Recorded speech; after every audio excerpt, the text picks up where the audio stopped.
영생이 있음을 확신하는 길이란 제목으로 하나님 말씀 증거하도록 하겠습니다. 90세 넘은 요한 사도가 2세대 이제 젊은이들에게 복음을 다시 한번 전달하고 있습니다. 이제 1세대 다 죽었거든요. 순교하고 다시 불타오르기를 원한다. 믿음이 확고함이 있기를 원한다. 그래서 이미 믿는 집의 자녀들에게 지금 하는 얘기들이에요. 그죠? 다시 확고하게 서기를 원한다. 오늘 이제 마지막에 5장에서 이제 중요한 문제가 막 다 나오는데 영생의 확신에 관한 문제입니다. 우리가 죽고 난 다음에 천국 가죠. 천국, 영생이 있죠. 그거 어떻게 아느냐? 이런 거에 대한 질문이 있다라는 거예요. 그래서 그거에 대해서 아는 방법, 어찌 보면 철학적이기도 하고 어찌 보면은 신학적이기도 하고 어떤 의미에서 한 번쯤 생각해 볼 문제인 것 같은데 생각하겠죠. 그래서 어렵더라도 한번 이거 점검을 한번 해봤으면 좋겠습니다. 목적이 13절에 나옵니다. 13절 다 같이 읽겠습니다. 시작. 내가 하나님의 아들의 이름을 믿는 너희에게 이것을 쓰는 것은 너희로 하여금 너희에게 영생이 있음을 알게 하려 함이라. 영생이 있음을 알게 한다. 알게 한다는 게 확신에 가까운 거예요. 그죠? 확신 갖기를 원한다. 영생에 관해서 확신 갖기를 원한다. 그 왜 그러냐면 사실 이 땅에서 우리가 열심히 사는 거 이것도 중요한 거죠. 그래서 여기서 구원받고 천국 가는 거 맞는데 나도 이제 곧 죽잖아요. 그 90세 요한이니까 뭐 얼마 안 남았겠죠. 이제 나도 죽는다.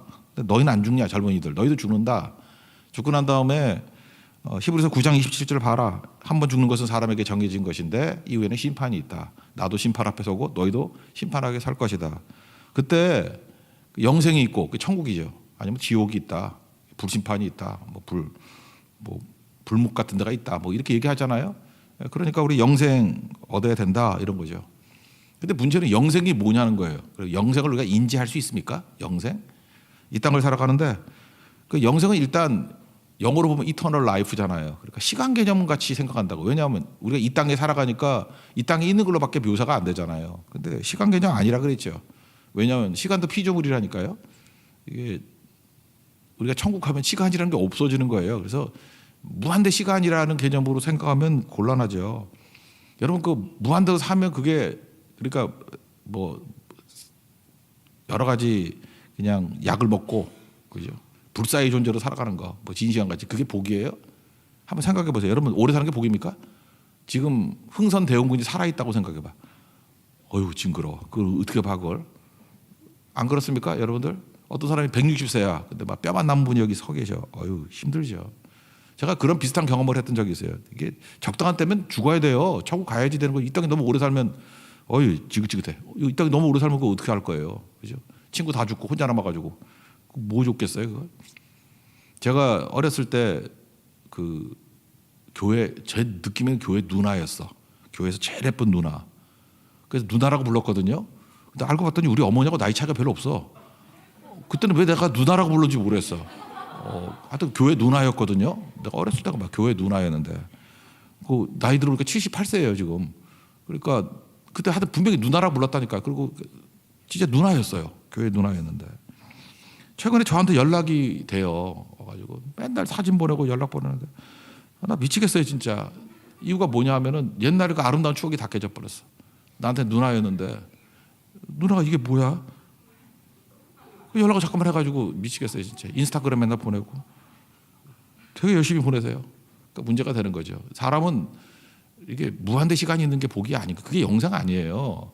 시간 지나면 늙고 그래서 늙어지는 이유가 뭔지 아십니까? 이게 후패해가는 우리 육체 신경 너머에 쓰지 말고 천국 준비하라 그런 뜻이에요. 시간이 가면 갈수록 외모가 추해져. 매력도 없어지고 그래야 빨리 여기 나그네인 거 빨리 정리하고 천국 가지. 너무 나이 들어서도 그냥 막 매달려가면서 너무 젊어지려고 그러고 자꾸 그런다 그러면 뭐 그렇게 할 수도 있죠. 여자분들이라 그러면. 근데 헛되죠. 뭐 하는 짓이에요 지금?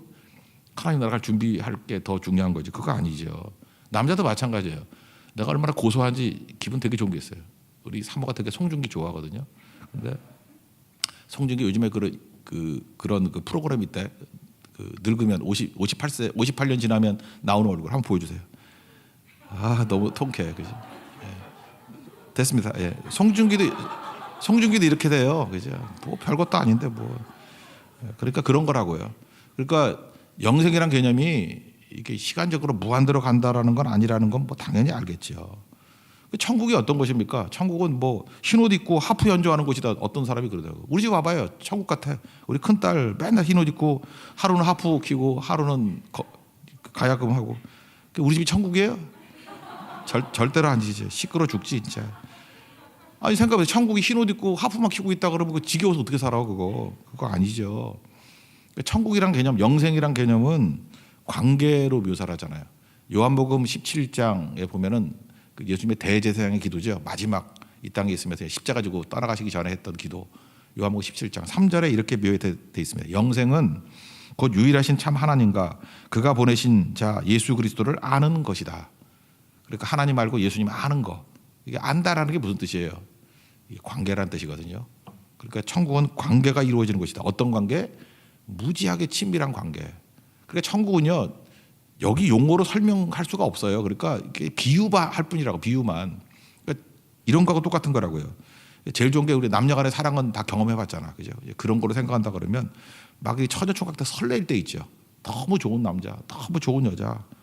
그럴 때 특별히 자기하고 이렇게 잘 안 맞는데 너무 천신만고 끝에 데이트 허락을 받았어. 뭐 남자가 됐든 여자가 됐든. 그때 엄청 좋았던 경험 있습니까? 기억도 안 나죠? 예, 그런 거. 막 너무 좋은 사람이 너무 사랑하는 사람인데 데이트하게 되고 너무 사랑하고 좋은 사람인데 맞아 결혼까지 하게 됐다. 맞아 천신만고께 진짜 사랑하는 사람. 뭐 때 돼가지고 뭐 시집갈 때 돼가지고 적당히 하는 거 말고 막 눈알 튀어나올 정도 좋은 거 막 심장이 튀어나올 정도 좋은 거.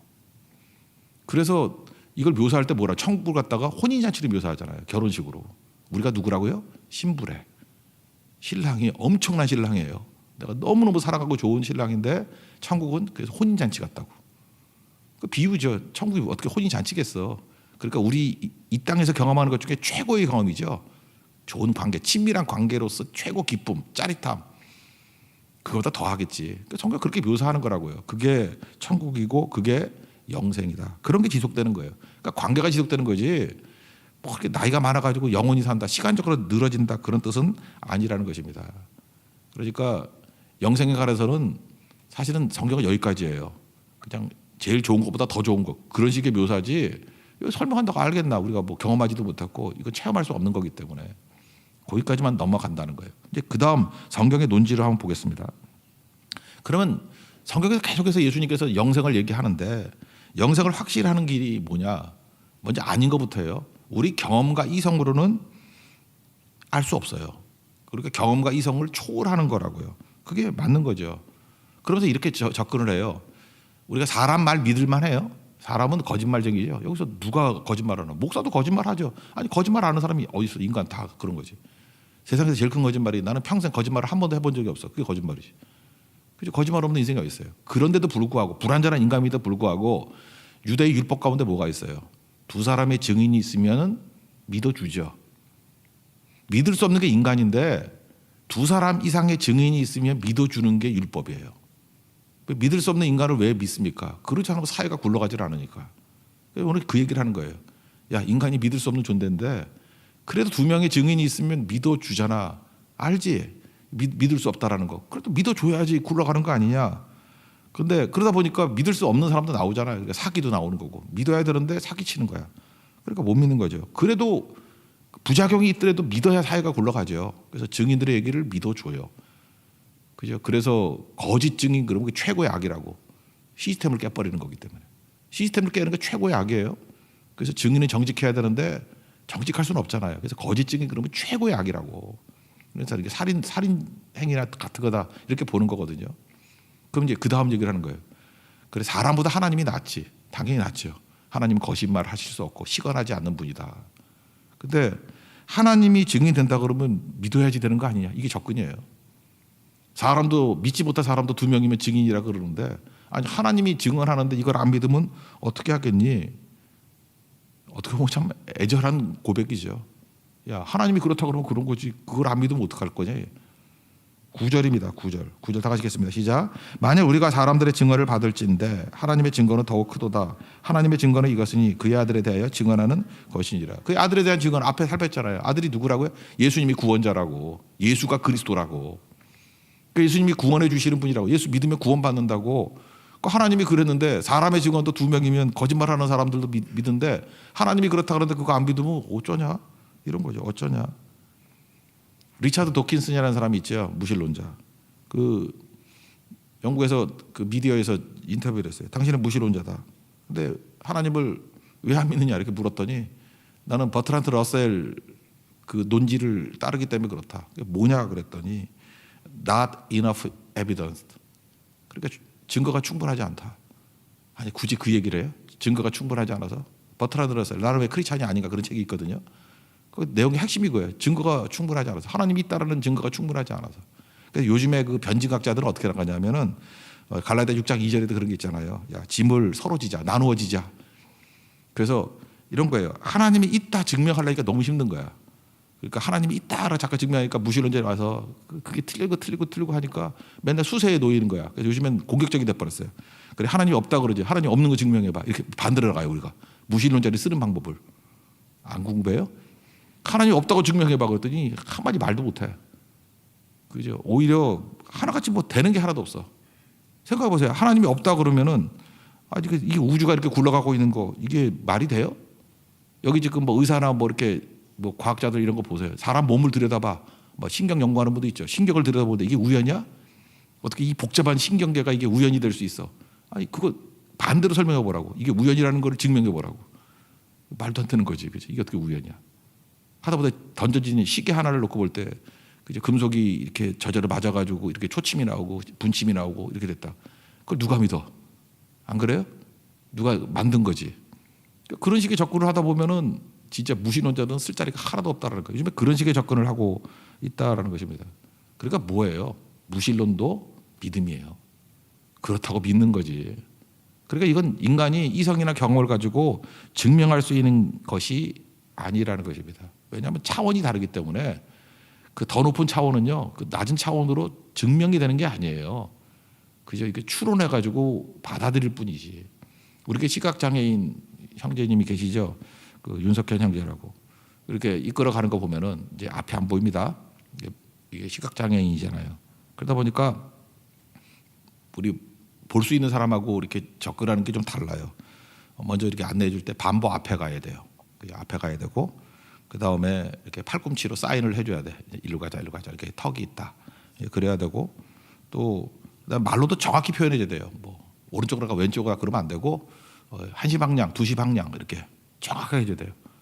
그래야 알아들어요. 그러니까 뭐예요? 보이는 방식으로 설명 못하죠.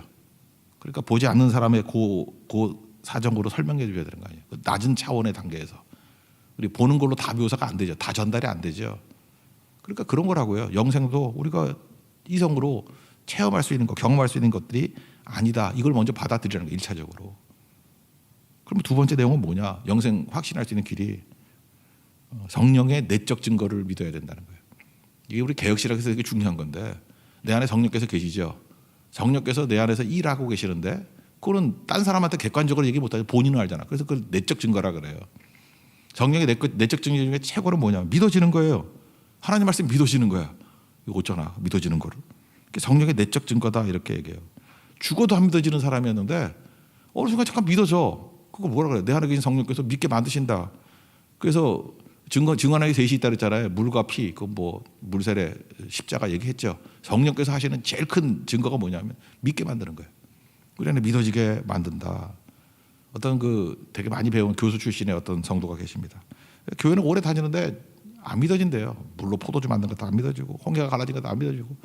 이분은 이제 이성적으로만 생각해. 자기는 평생 그렇게만 살아왔기 때문에 인과관계가 있어야 되고 반복이 가능해야 된대. 반복에도 똑같은 결과가 나와야 되는 거지.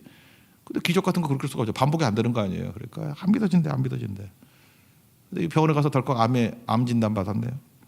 그랬더니 또 오래 살고 싶은지 죽어라 기도하더라고요. 살려달라고. 그러면서 기도할 때 그래요. 전능하신 하나님. 그런 거 뽑아달래 나한테. 전능하신 하나님. 능치 못할 것이 없는 하나님. 그 뭐 금방 찾는데 그걸 찾아달래. 잠깐 인건비 들게. 그래서 찾아줬어요. 한 10몇 개. 근데 그거 들고 계속 기도했어요. 한 번은 이제 연락이 왔습니다. 하나님 믿어진대요. 왜냐? 전능하신 하나님 그러면서 내 병 고쳐달라고 기도했더니 전능하신 하나님 그러다 보니까 전능하신 하나님이 못할 일이 없지. 뭐가 문제야? 그런 생각이 들더래요. 그래서 갑자기 믿어지더래요. 전능하신 하나님인데 뭐 물로 포도주도 만들 수 있고 홍해도 갈라질 수 있고 내가 보지 못했지만 전능하신 하나님은 당연한 거지. 그러다가 그 병도 났어요. 이분 뭐 초기지만 뭐 하여튼 다 났어요. 지금 뛰어다니고 그러는데 하여튼 그렇습니다. 굳이 말한다고 하면 성령께서 그의 마음 가운데 이전하고 달라진 거 하나도 없어요. 근데 믿어지는 마음을 준 거죠. 그걸 성령의 내적 증거다 이렇게 얘기를 합니다. 자기 안에 증거가 있고 그러죠. 10절을 읽겠습니다. 10절 시작. 하나님의 아들을 믿는 자는 자기 안에 증거가 있고 하나님을 믿지 아니하는 자는 하나님을 거짓말하는 자로 만드나니 이는 하나님께서 그 아들에 대하여 증언하신 것을 믿지 아니하였습니다.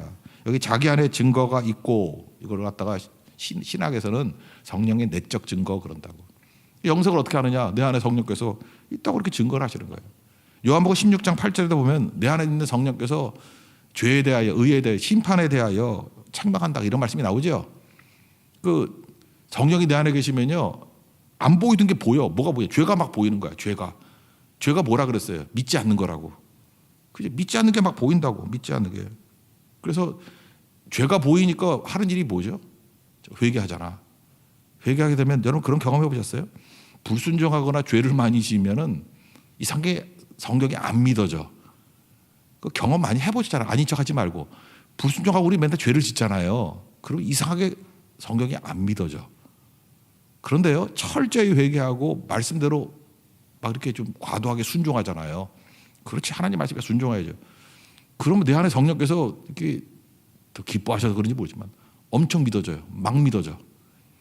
그래서 믿음이 강해진다는 건 딴 게 아니에요. 그죠? 이게 죄가 사라지길 때. 그때부터 이제 믿어지기 시작하는 거예요. 안 믿는 게 죄라는, 그 얘기도 되지만 철저히 회개하면 믿어지게 된다. 그 얘기도 맞는 얘기 같아요. 또 하나 의지요. 의는 뭐예요? 십자가와 예수님 부활을 생각하는 거 아니에요.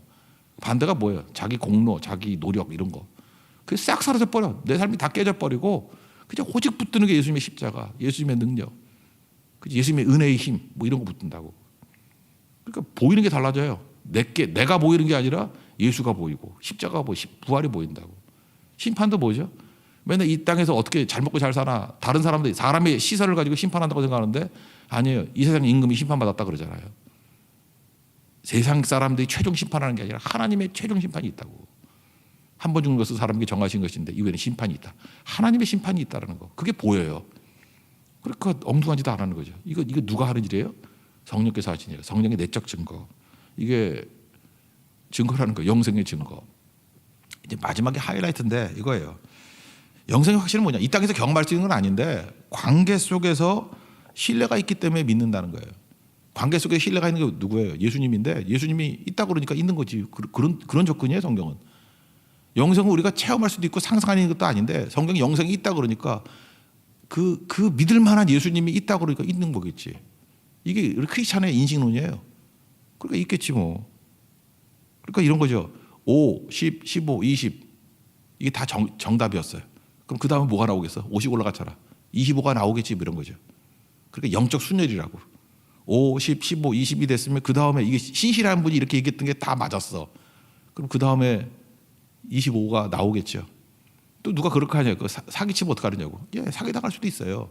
근데 그 얘기를 하는 거예요. 근데 예수님은 신실한 분이기 때문에 사기치는 분이 아니에요. 거짓말하는 분이 아니고 치거나 치는 분이 아니에요. 그러니까 믿는 거죠. 성경은 이렇다고요. 그러니까 끝까지 이걸 합리적으로만 설명한다 그러면은 못 믿는 것도 선택이라고, 믿는 것도 선택이고. 성경의 접근은 이런 겁니다. 그러니까 어제 말씀과 같이 이 땅에서 살아보는 거예요. 그죠? 이렇게 희생하면서 살아보면 희생이 가치죠. 희생에서 막 가치가 나오잖아.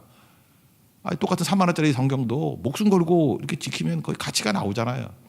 사실 기회비용이라는 얘기 내가 하고 싶지는 않아서 그렇지만 솔직한 얘기로 뭐냐 하면은 이게 사치품이 다 그런 거 아니에요?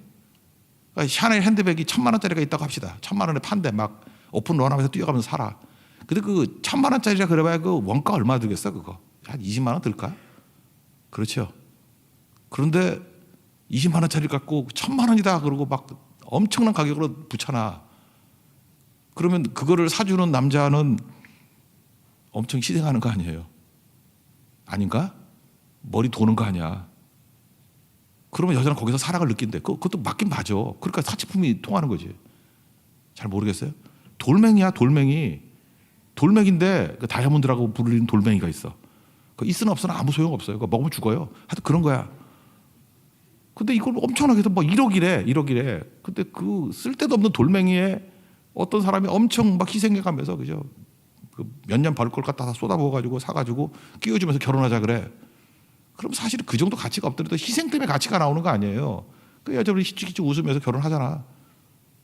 안 합니까? 그러니까 세상은 다 뭐예요? 실제로 뭐 희생 가지고 만드는 어떤 그 가상의 세계지. 실제로는 진짜 가치는 거기서 나오는 게 아니는 거죠. 그러니까 그런 게 있잖아요. 근데 그 육적으로 그런 데 가지 말고 진짜 우리의 가치는 희생에서 나온다는 거예요. 희생의 힘. 그러니까 이 땅에 살아보는 거죠. 그리고 우리가 모르는 부분은 순종하는 거 아니에요. 말씀 따라 순종하는 거 아니에요. 그랬더니 보이더라 그거죠.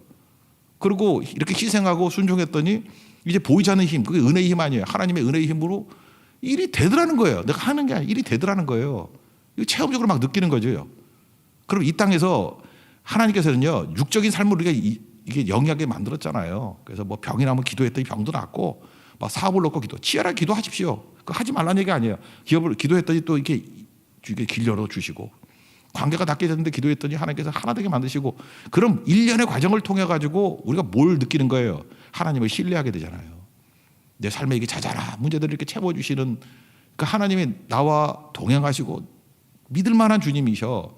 이게 이 땅에 있는 문제를 갖고 이렇게 신뢰가 됐지요. 그때 그분이 이제 한마디 더 하는 거예요. 죽음은 끝이 아니야. 부활이 있어.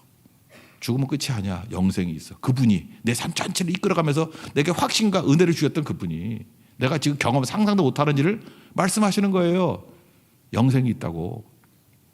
이건 시간 개념이 아니고 이거는 뭐죠? 생명 개념이라고. 네가 이 땅에서 느끼는 게 최고보다 더한 게 있어. 그러니까 예수님 믿어야 이런 것들을 누릴 수 있어. 이런 거죠. 그 다음부터 철학의 영역이에요 사실은. 그래서 그런 얘기를 하잖아요. 뭐 니체 같은 사람은 어떻게 있죠? 니체는 그런 거 믿지 말고, 그러니까 좀 속된 말이야. 독고다이로 살아. 네 뜻대로 살아봐. 막 살다 보면은 이게 갈등 속 깨우치다 보면 이제 알게 돼. 이게 니체식의 접근이고, 또 하나가 이제 실존주의. 20세기 최고였던 뭐 알베르 까미 같은 사람은 뭐예요? 무의미해 세상은, 그죠? 그런 거 우리가 어떻게 하냐? 무의미해. 그 무의미하다 그러면 어떻게 살아야 돼요? 그냥 대충 살아도 되는 거잖아요. 근데 또 그렇게 살기에는 또 마음이 약해져. 그래서 잘 살아야지 뭐 이런 거죠. 그러니까 실존주의자들은 이게 묘한 거라고. 하나님 없다고 그러고 무의미하다 그러면서 또 살긴 제대로 살아야 된대. 철저하게 무신론자로 산다 그러면 하나님 없어 그러면 뭔 짓도 다 해야지. 그죠? 뭔 짓도 다 해야 될 거 아니야. 뭐 하나님 없다 그러면 뭐 안 보면 죽이기도 하고 막 그래야지. 그죠? 뭐 온갖 죄라고 하는 것들 다 쾌락 다 누리고. 그게 진짜 무신론자의 삶 아니에요? 근데 실존주의자는 또 그러면 안 된대. 아이, 그렇게 살면 안 되지. 이유가 없어. 그냥 그렇게 살면 안 된대. 그리고 그러다가 이제 헛되니까 그 다음 나온 게 비트겐슈타인 아니에요? 그 분석 철학이라는 거. 그 내용은 뭐죠? 뭐 이런 거죠. 이 땅에서 설명할 수 없는 것은 침묵하라는 거예요. 설명할 수 없는 건 있긴 있지만 설명할 수 없는 것들을 설명하는 건 다 거짓말이라고. 그래서 진짜 이제 거기서 걔네들은 이제 의미라 그러는데 의미는 세계 밖에 있다고. 그러니까 하나님을 인정하는 거죠. 걔는 의미라고 얘기하는 건데 세계 밖에 의미가 있어 하나님이. 근데 그걸 갖다 논쟁하면은 우리가 인식 못하는 걸 설명해봐야 거짓말하는 거니까 침묵하는 거고, 그 의미라고 하는 것들을 입 다물고 입 닥치고 살라는 거예요. 의미 있게 살다 보면은 보이게 만드는 것만 우리 거라는. 그러니까 언어죠. 언어 분석하는 거지. 그러니까 쓸데없는 말, 그 되지도 않는 말 하지 말고, 그래서 말 분석하는 거 아니야. 이렇게 말의 모순 같은 거 찾아내 가지고 정확하게 말하면은 정확하게 살 수 있다. 그래서 비트기사에는 좀 기독교하고 약간 비슷한 면도 있어요. 그러나 이것도 한계가 있는 거죠. 제가 볼 때 제일 비슷한 건 니체식이에요. 니체의 그 3단계 아시죠? 정신의 3단계. 첫 번째 낙타의 단계가 있대. 낙타는 뭐죠? 이런 거예요. 그냥 찬송가 부르고 싶다. 347장. 무거운 짐을 나홀로 지고 견디다 못해 쓰러질 때 뭐 이런 거죠. 사는 게 힘든 거예요. 그래서 낙타의 낙타. 짐이 계속 지어져. 힘들고. 왜 그래요? 내 힘으로. 왜 이렇게 사는 게 힘들지? 시간이 가면 갈수록 짐이 더 많아지지? 그래서 낙타같이 산다는 거예요. 낙타. 불쌍하죠? 낙타. 그러다가 좀 힘이 생기면 그 다음에 2단계는 뭐냐면 사자같이 산다는 거예요. 사자는 누구하고 싸워요? 거기다 용이야. 용이니까 말귀겠지. 뭐 용하고 죽어라 싸우는 거예요. 용이 세상이거든. 그러니까 요한일서 개념과 똑같아. 세상이 주는 거. 그러니까 경쟁해라, 싸워라.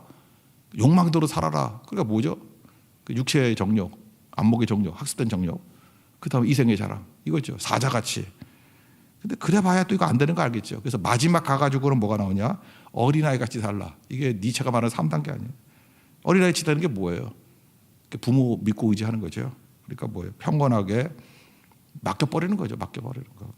그러면 누구도 두렵지 않고 누구도 무섭지 않고 부럽지 않고 두렵지 않고. 이거를 걔는 뭐라 그러죠? 지가 독일 사람이니까 위버맨쉬라고 그러죠. 위버맨쉬. 번역하면 뭐죠? 초인. 그래서 니체를 초인 사상이라고 그러잖아요. 초인이 누구예요? 어린아이. 예수님 말씀과 똑같잖아. 어린아이 같지 않으면 천국에 못 들어간다고. 그러니까 니체는 이거 뭐냐면 로마서 7장하고 좀 비슷한 거야. 그냥 왜 이렇게 세상이 힘들지? 낙타같이 치열하게 살고 그냥 네 갖고 한번 다 버텨보라는 거야. 부딪혀보라는 거야. 갈등해보고 사자같이 살아와라. 헛되지. 마지막에 가서는 초인 단계 뭐야? 어린아이같이 되는 거예요. 믿고 의지할 사람에게 맡기고 신뢰하고 살아가는 거다. 저는 이거 보면 니체가 나중에 예수 믿었을 것 같아요. 그죠?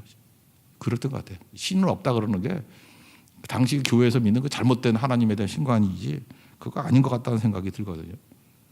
전부 다 내용들이 뭐예요? 철학자들 제가 이제 얘기를 왜 하느냐 하면은 우리는 별 생각을 안 하지만 이 사람들은 밥 먹고 생각만 했잖아.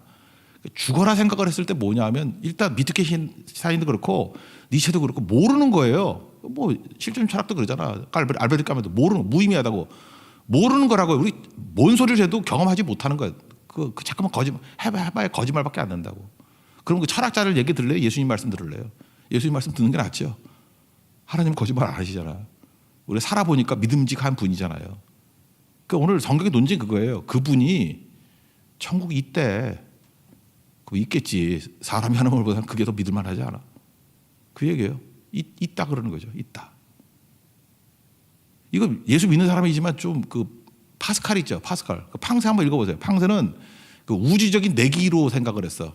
그래서 난 그것도 별로 좋아하잖아요. 팡세나 딴 거는 다 좋아하는데 왜 그따위 쓸데없는 소리 했는지 모르겠어. 팡세는 이렇게 얘기했어요.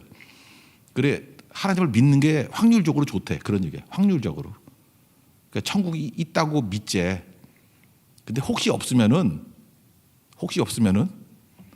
조금 쾌락으로 살 거 덜 산 거밖에 더 있냐. 그 정도죠. 지금 놀러 갈 수 있는데 놀러 안 가고 예배 드리러 온 거 요거밖에 없잖아. 그래도 뭐 그리 나쁜 짓 한 것 같지 않잖아. 그래서 손해 보는 거 별로 없다는 거예요. 그런데 안 믿으면은 폭망이라는 거죠. 지옥이잖아. 난 이 설명 별로 좋아하지 않아요. 아니 하나님의 구원을 확률로 얘기해. 파스칼의 얘기예요. 팡세 읽어보세요. 그거 나오잖아. 우주적인 내기라고. 다 설명일 뿐이지. 그런 쓸데없는 인간들 얘기 듣지 말고 성경 얘기 이거예요. 일단 1차적인 전제가 뭐예요?